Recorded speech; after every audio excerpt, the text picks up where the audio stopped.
Very good afternoon, children. Myself, L.K. Tripathi, your SST teacher from LPM Public School. Dear children, as we are discussing about chapter 2 of geography, that is physical features of India. This is the second video of the discussion. So, in this video, we shall start the new topic, that is some highland peaks of the Himalayas. What are they? Himalaya is a young full mountain, as you know. It has the rugged terrain. Many peaks are there. The highest peak in the world it deserves, that is Mount Everest. In India, that is K2, that is Kanchenjunga. Something smaller than the highest peak of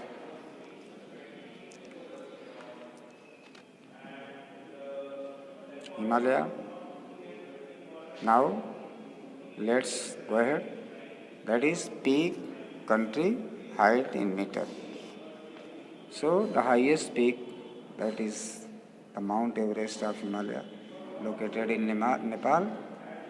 The height is in meter, that is 8,848 meters. Kanchenjunga, that is located in India, its height is 8,598 meters. Makalu, that is also located in Nepal, it has the height up to 8,481 meters. Dhaulagiri, it is also in Nepal, 8,172 meters. Nanga Parbat, that is in India, 8,126 meters. Annapurna, Nepal, 8,078 meters. Nanda Devi, that is also in India, 7,817 meters. Kamet, India, 7,756 meters. Namcha Barwa, India, 7,756 meters. Gurla Mandhata, Nepal, 7,728 meters. So, this is the peaks of Himalaya located in India as well as Nepal. The folds of Great Himalayas are asymmetrical in nature. The core of this part of Himalayas is composed of granite.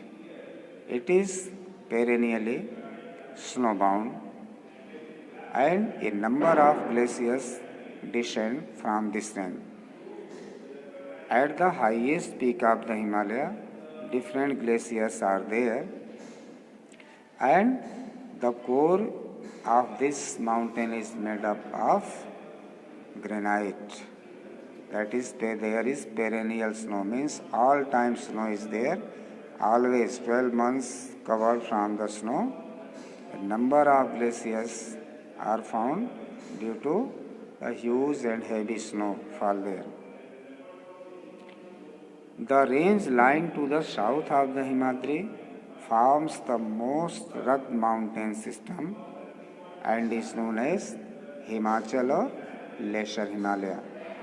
3 ranges of Himalaya is there. First is Himadri, that is Greater Himalaya.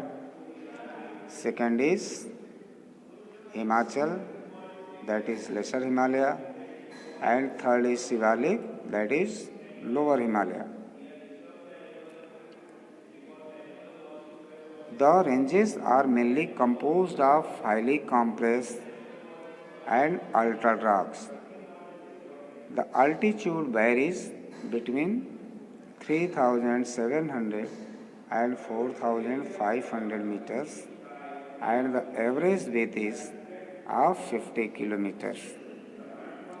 While the Pir Panjal range forms the longest and the most important range. Pir Panjal, that is the northwestern part of Himalaya near Jammu and Kashmir. It has the longest and the most important range, that is the Dhauladhar and the Mahabharat ranges. They are also prominent ones. This range consists of the famous valley of Kashmir, the Kangla and Kullu Valley in Himachal Pradesh. This is also the part of Himalaya.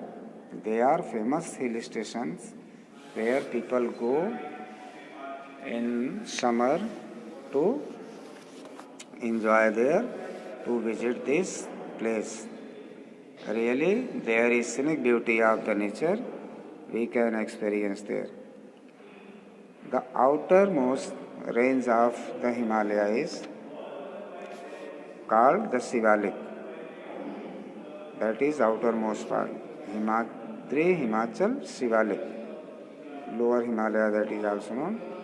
They extend over a width of 10 to 50 kilometers and have an altitude varying between 900 and 1100 meters. The width of this range, this area is 10 to 50 kilometers and altitude varies between 900 to 1100 meters.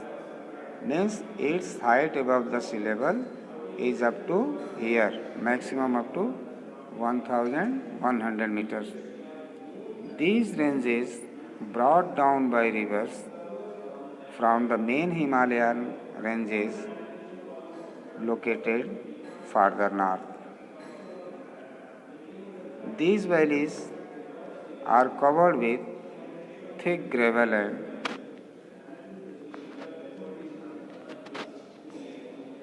alluvium.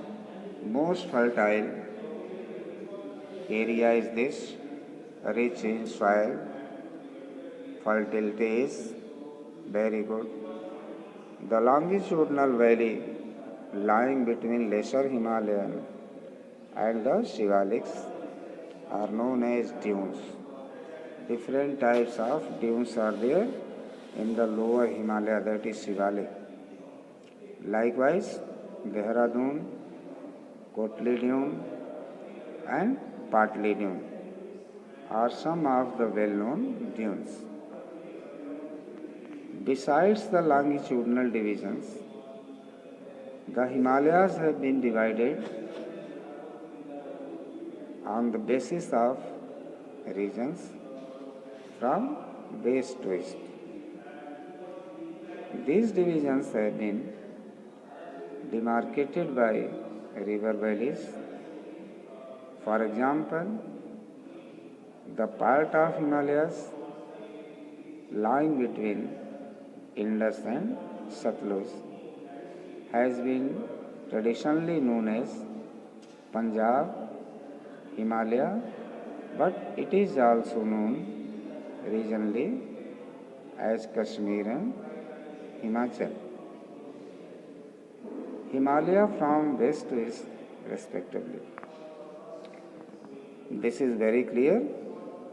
The part of Himalaya which lying between Indus and Satluj, that is traditionally known as Punjab Himalaya. But there is something different. It is also known regionally as Kashmir and Himachal. It is from west to east respectively. The stage of this range is from west to east. The part of the Himalayas lying between Satluj and Kali rivers is known as Kumaon Himalayas. The Kali and Tista rivers demarcate the Nepal Himalaya, and the part lying between Tista and Dihang rivers is known as Assam Himalayas. There are regional names also in these broad categories. Find out some regional names of the Himalayas. What are they? The Brahmaputra marks the easternmost boundary of the Himalayas. Beyond the Dihang, George, the Himalayas bend sharply to the south and spread along the eastern boundary of India. They are known as the Purvachalur, the eastern hills and mountains. These hills running through the northeastern states are mostly composed of strong sandstones, which are sedimentary rocks covered with dense forest. They mostly run as parallel ranges and valleys. The Purvachal comprises the Patkai Hills, the Naga Hills, Manipur Hills, and the Mizo Hills. Now the Northern Plains. Northern Plains is the area where we live, that is known as the most fertile region of the country, rich in alluvium. Different types of rivers flow from this side. After having discussion, we shall get much more about the northern plains. The northern plain has been formed by the interplay of the three major river systems, namely the Indus, the Ganga, and the Brahmaputra, along with their tributaries. This plain is formed of alluvial soil. The deposition of alluvium is a vast basin lying at the foothills of the Himalaya over millions of years formed this fertile plain. It spreads over an area of 7 lakh square kilometers. The plain being about 2,400 kilometers long and 240 to 320 kilometers broad, is a densely populated physiographic division. With a rich soil cover combined with adequate water supply and favorable climate, it is agriculturally a very productive part of India. The rivers coming from northern mountains are involved in depositional work. In the lower course, due to the gentle slope, the velocity of the river decreases, which results in the formation of riverine island.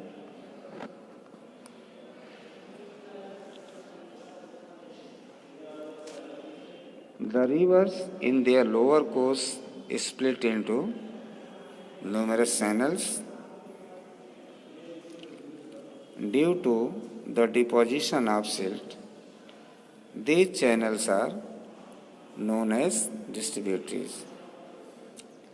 The northern plain is broadly divided into three sections.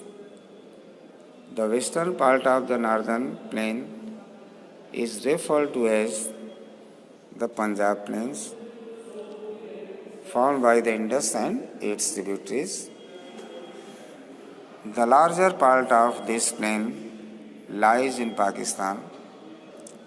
The Indus and its tributaries, the Jhelum, the Chenab, the Ravi, the Beas, means Byas, and the Satluj, originate in the Himalaya. This section of the plain is dominated by the Doabs. The Ganga plain extends between Ghaggar and Tista rivers. It is spread over the states of North India, Haryana, Delhi, UP, Bihar, partly Jharkhand and West Bengal to its east, particularly in Assam, lies the Brahmaputra plain. The northern plains are generally described as flatland with no variations in its relief. It is not true. These vast plains also have diverse relief features. According to the variations in relief features, the northern plains can be divided into 4 regions, that is, the rivers, after descending from the mountains, deposits pebble in a narrow belt of about 8 to 16 km in width, lying parallel to the slopes of the Shivaliks. It is known as Bhabbar. All the streams disappear in this Bhabbar belt. South of this belt, the streams and rivers re-emerge and create a wet, swampy and marshy region known as Tarai. This was a thickly forested region full of wildlife. The forests have been cleared to create agricultural land and to shuttle migrants from Pakistan after partition. So, up to here we have discussed. Next we shall discuss in the next video. Till then, revise your tasks carefully. Thank you. Have a nice day.